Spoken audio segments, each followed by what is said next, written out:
Hello guys! Today I'll be reading chapter 33, The Story of the Blue Bunny. And so they ran on. After a while, Jack noticed that the little blue bunny hopping along beside him was gazing up at him in admiration.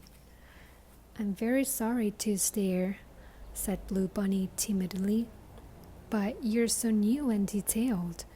You must have been expensive. I haven't seen anything as fine as you on the waist." The blue bunny was a badly made little toy with lopsided eyes and arms sewn on at old angels. "What are you, if it's not a rude question?" asked the toy now. "An action figure," said Jack. "Pajama boy with the power of sleep and dreams. I've got my own cartoon," he added, because the Christmas pig was now talking to Broken Angel, so couldn't hear. "How wonderful," sighed Blue Bunny, his dark eyes shining. "But what are you on the waist? Surely your owner's looking for you everywhere." "He's very spoiled," said Jack, repeating what the Christmas pig had told Specs. "He's got lots of toys. He hardly noticed he'd lost us." "That's awful," said the little bunny sadly. "I never thought a toy like you would be so badly treated. The likes of me don't expect much, but you're different. Your own cartoon. You're famous." "Didn't your owner like you?" asked Jack, because he didn't want more questions about his cartoon. He couldn't really think of any adventures that involved sleeping. "No," sighed Blue Bunny. "He won me in a rattle at the fair. Every ticket won a prize. My owner wanted the football, but he got me instead." He groaned when he handed me to him, then stuffed me in his pocket and took me home. He never played with me. I lay on a shelf until one day one of his friends visited.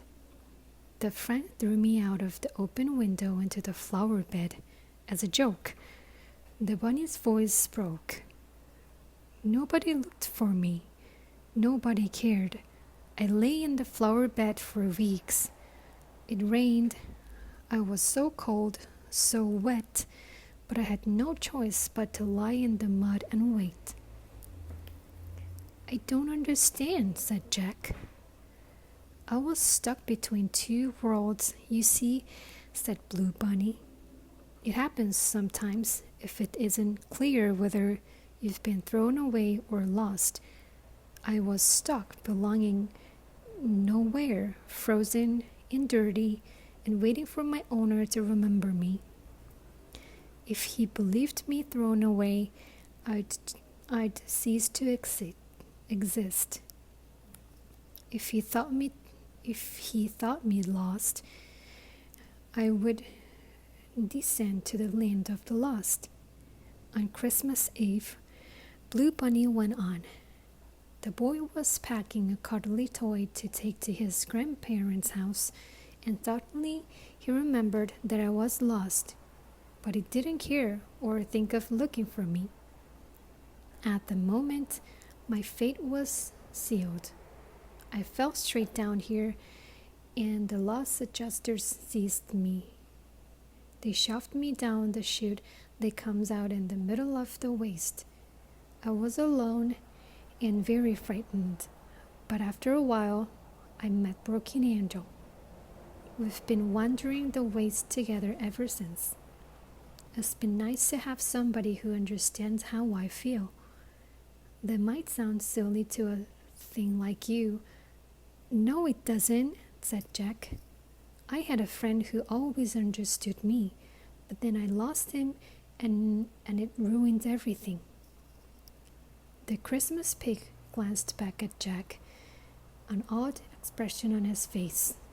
Afraid the Christmas pig was about to tell him off for talking about DP, he changed the subject. "Perhaps you'll be found by somebody else. Jack told the blue bunny. Through the swirling snow, he could see patches of darkness where no stars shone, which he was sure were openings onto the land of the living. "No, I won't," sighed the blue bunny.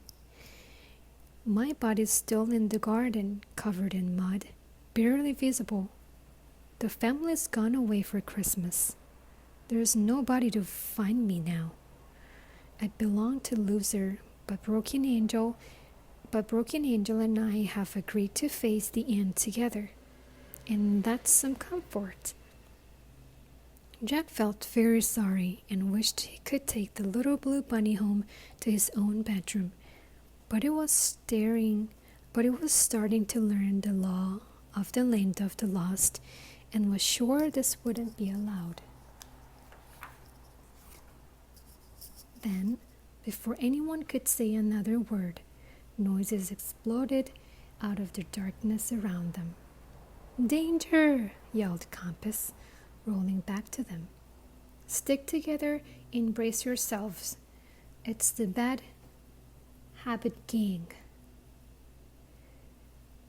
So this is the end of chapter 33, and I'll see you in chapter 34.